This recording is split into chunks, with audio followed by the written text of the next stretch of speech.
Welcome to Sweet Life Beat Life. We hope this video helps.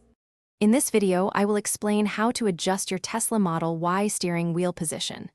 To begin, tap the car icon on your touchscreen display to open the main controls menu. From there, locate and select the steering icon. This action will activate the adjustment mode, allowing you to customize your driving position for optimal comfort and control. Once in adjustment mode, you'll use the left scroll wheel on your steering wheel for all movements. To adjust the tilt, simply roll the left scroll wheel up or down. This action will move the steering wheel vertically, allowing you to set it to your preferred height. Aim for a position that provides clear visibility of the instrument cluster. Now, to adjust the steering wheel's reach, you'll continue using that same left scroll wheel. Instead of rolling it, gently push the scroll wheel to the left or right. This will move the steering wheel closer to or further away from you. Find a distance that allows for a slight bend in your elbows when your hands are on the wheel.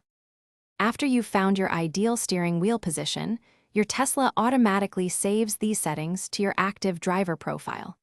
If multiple people drive your Model Y, each can create their own profile to store personalized preferences, including seat and mirror positions. Switching profiles is quick and ensures everyone enjoys their perfect setup. Thanks for watching. Consider subscribing if we helped you.